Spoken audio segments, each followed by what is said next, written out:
Welcome to Traoré War Room. They said freedom was a dream too dangerous to chase. But one man refused to wake up. One soldier, standing against the weight of an empire, whispered to his people, "If we do not fight today, there will be no tomorrow." And that single whisper set the world on fire. They told him it was impossible. They told him the enemy was too strong, too ruthless, too well-armed. They said his country was too small, too poor, too broken to rise again.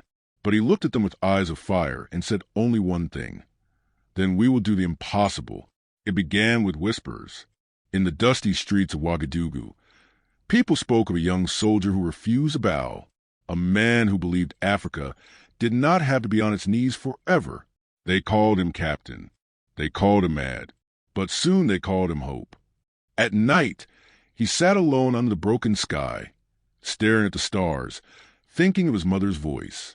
"My son," she had said, "never forget, a man who fears chains will live his life as a slave, but a man who breaks them will live forever." Those words burned in his heart like fire. He had seen too much. He had seen villages burn. He had seen men dragged into the dirt like animals. He had seen the old cry and the young die, and every tear carved another scar on his soul. One night, as the wind howled across the desert, he gathered his brothers, not soldiers, not warriors, just men, farmers, students, workers, men who still had one thing the enemy could never take: courage. He stood before them, his voice like steel. "Listen to me. They think we are weak. They think we are afraid. They think we will kneel forever. But I tell you this: tonight we rise. Tonight we fight. And if we die as free men." There was silence, and then one by one they stood. A farmer raised his callous hand. A student clenched his fist. A soldier wiped his tears and said, "For Burkina Faso." And in that moment, the night shook with a promise: Africa will never kneel again. They had nothing: no tanks, no drones, no air support, just old rifles and borrowed bullets. But they had something the enemy would never understand: faith. Faith in a dream. Faith in each other. Faith that even the smallest flame can burn down a mountain of darkness. As the first light of dawn broke across the red earth, he looked at the horizon and whispered, "Mother, if I fall today, tell the world I did not kneel." The trucks were old, the roads broken, but they rode with hearts that thundered like war drums. Each mile was a heartbeat closer to destiny, each breath a prayer. And then they saw it, the enemy's fortress, a beast of steel and fire, crawling with mercenaries and traitors. A fortress built on the bones of his people. He closed his eyes for a moment and heard the voices of the dead. "Do not fail us," they whispered. And he swore to them, "I will not." Night fell like a curtain of death. Shadows crawled across the sand. The men checked their rifles, kissed the earth, and prayed. He stood before them one last time. His voice trembled, not with fear but with rage. "Brothers, this is where the world learns our name. This is where Africa takes back its soul. Do not fight for me. Do not fight for glory. Fight for the boy who never came home. Fight for the mother who cries in silence. Fight for the father whose hands are empty because they stole his land. Fight for them all. And if you must die tonight, die standing." And then the first shot cracked like thunder. The war for freedom had begun. The night exploded in fire. Bullets tore through the darkness like angry stars. Men shouted, men fell, but they did not stop. They could not stop. Every step forward was paid for in blood, but every drop of blood was a promise that tomorrow would belong to them. He moved like a ghost through the chaos, his rifle steady, his breath calm.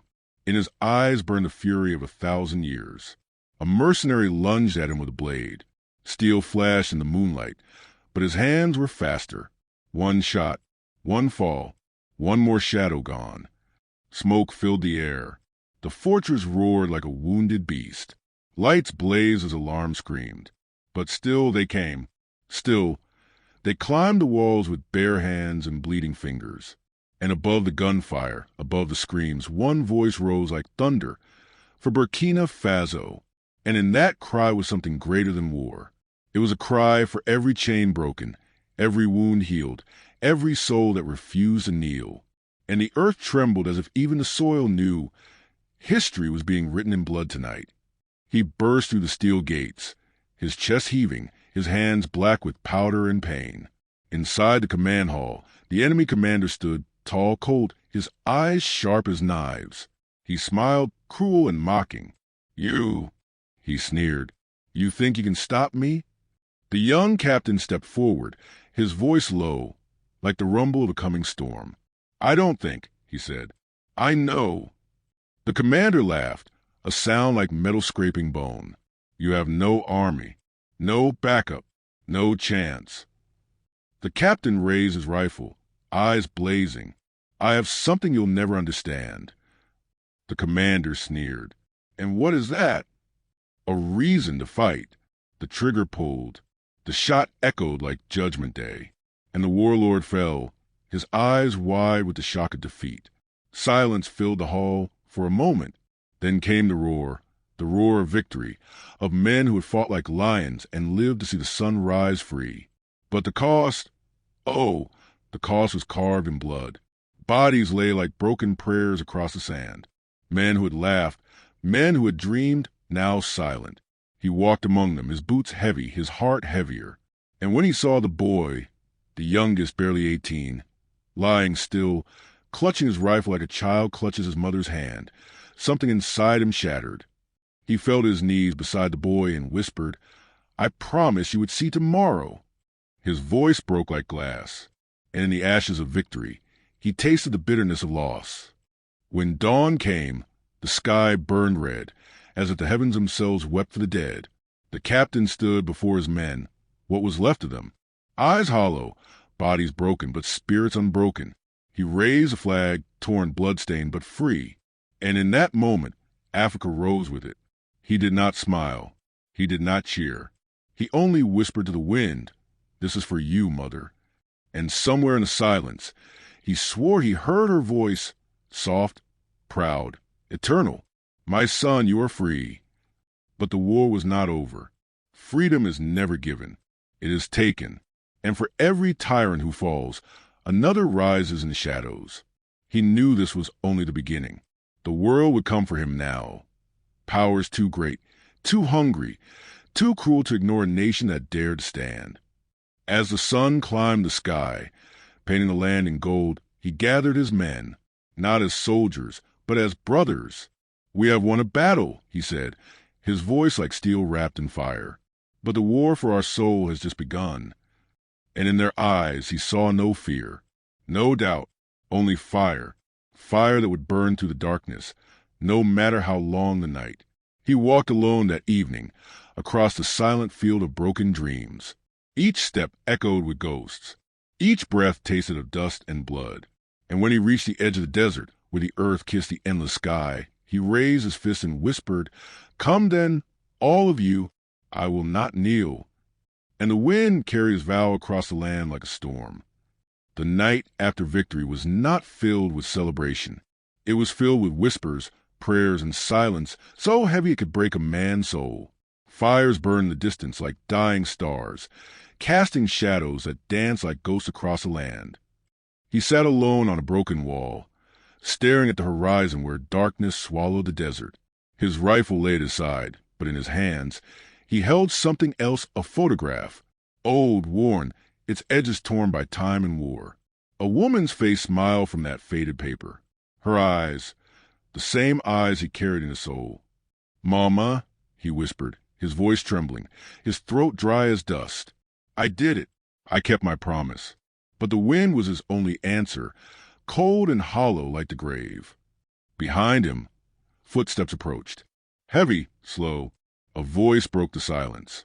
"Captain, the men are waiting." He turned to see his comrade, blood on his uniform, grief in his eyes. The captain nodded, sliding the photo into his pocket, hiding his weakness like a wound that could never heal. He walked back to camp, where what remained of his army huddled around fires, their faces carved with exhaustion.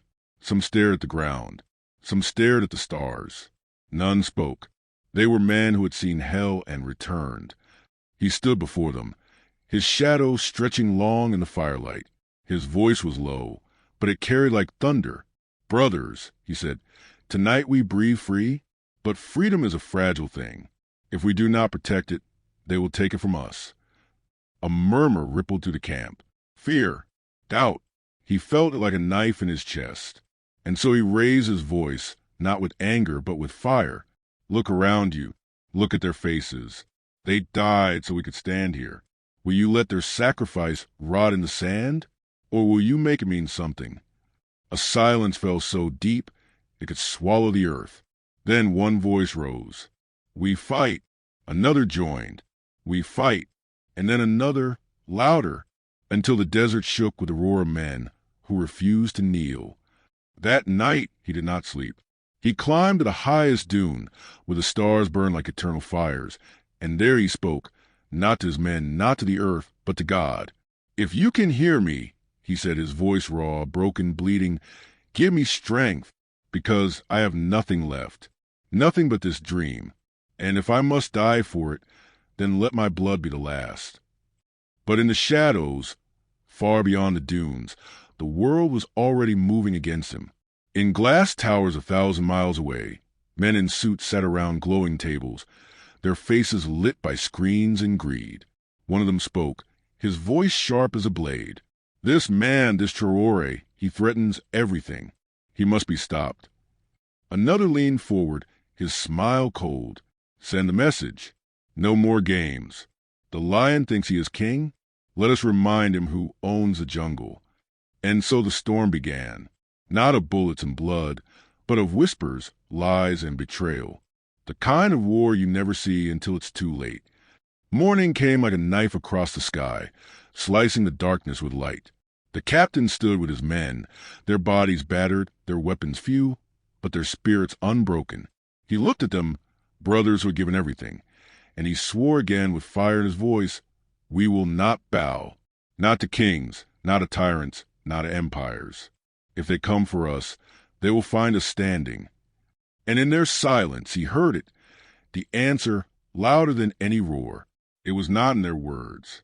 It was in their eyes, eyes that burned like suns. But deep inside he knew the next battle would not be fought with guns. It would be fought with shadows, secrets, and snakes that slithered in the dark. And the question was, how many of his own men would those snakes bite? That night, as the fires died and the wind carried the smell of blood and dust across the land, he sat alone again, and in the silence, a thought crept into his mind like a whisper he could not kill. Can a man fight the whole world? Or does the world always win? But even as that doubt burned in him like a wound, another voice rose, a voice older than fear, stronger than death, the voice of his mother, the voice of the land, the voice of every man who had died so he could stand here tonight. And that voice said, "Never kneel." He clenched his fist, his nails digging into his palm until blood ran like tears. "Then let them come," he whispered. "Let them come." Far away, in a city that glowed like fireflies in the night, a private jet touched down on a silver runway. From its dark belly stepped men in black suits, their faces cold, their hearts colder, and in their briefcases lay the death of nations. The game had begun. The desert wind carried a different scent that morning, a scent not of freedom, but of danger. It crept through the dunes like an invisible snake, curling around the campfires, whispering into the ears of men who thought they were safe. He felt it before he saw it. The unease, the silence that wasn't silence at all. He walked among his men, their faces carved from stone, but behind their eyes, shadows moved. Some avoided his gaze. Some gripped their rifles tighter. And then he saw it, a single letter, folded, hidden beneath a blanket. He picked it up. 3 words were scrawled in black ink. "They are coming." His heart turned to stone. He crushed the paper in his fist, his jaw tightening like iron. Who wrote it? Who knew? He looked around, and for the first time he felt something he had never felt before, not fear of death, but fear of betrayal. Night fell like a curtain of black velvet, and with it came the sound. Not the sound of bullets. Not yet. The sound of engines, far away, humming like demons in the dark. He climbed the dune, his boots sinking into the cold sand, and there he saw it. Lines of headlights cutting through the night, an army of steel crawling across the desert. His blood froze. This was no ragtag militia. This was precision. This was power. He turned to his men, his voice sharp as lightning. Wake them all. Every man. Every weapon. Now! The camp erupted in chaos. Boots pounding, rifles loaded, hearts racing. He stood in the center, his shadow long in the firelight, and roared, "Listen to me! They are coming, and they are many, but we have something they do not. We have nothing left to lose. And that, my brothers, makes us gods tonight." The men raised their rifles, their voices breaking the silence like thunder. For the land, they cried. For freedom, and for one heartbeat. The desert was alive with fire and fury. Then the first shot rang out, a sound so sharp it split the night in two. A man fell, blood darkened the sand. And then the storm came, bullets screaming like banshees, fire ripping to the dark, the earth trembling beneath the weight of war. He fought like a beast, his rifle roaring, his hands slick with blood. Around him, men screamed, men died, men bled their last in the soil they swore to protect. But still they stood, still they fought, because surrender was a word that had died long ago. An explosion tore through the camp, hurling him into the air. He hit the ground hard, his breath ripped from his lungs, his ears ringing like church bells in hell. He crawled through smoke and fire, his eyes burning, his heart pounding like a war drum. And then he saw it, the flag, his flag, falling. Something inside him snapped. He staggered to his feet, blood pouring from a wound he could not feel, and ran to the fire like a man possessed. He grabbed the flag before it touched the ground, lifting it high, his voice a roar that shattered the night. "You will not take this land." Bullets tore past him, some finding flesh, some finding bone, but still he stood. Still he raised that flag, his hands shaking, his vision fading to black. And then silence. When he opened his eyes, the sun was rising, bleeding gold across the sky. Smoke curled from the earth like ghosts. Bodies lay still, friends, enemies, brothers, strangers. And among them he stood, barely, his body broken, his blood soaking the soil, but alive. Alive when so many were not. He fell to his knees, the flag still in his hands, torn, burned, but not broken. Like him, he pressed his forehead to the earth and whispered, "I am still here." Far away, in a glass tower above the clouds, men watched on screens, their faces carved from ice. One of them spoke, his voice a whisper of venom. "He survives." Again. Another leaned back in his chair, his smile thin as a blade. "Then we end this another way." And so the next war began not with bullets, but with lies, with shadows, with serpents slithering through the cracks of loyalty. They could not kill his body, so they aimed for his soul. But he was ready. For men like him are not made by flesh. They're made by fire, and fire does not kneel. As the sun burned the desert gold, he rose, his shadow stretching like a giant across the dunes. And in that moment, he swore a vow that would echo through history like thunder. They will come. They will burn. And when they do, I will be waiting.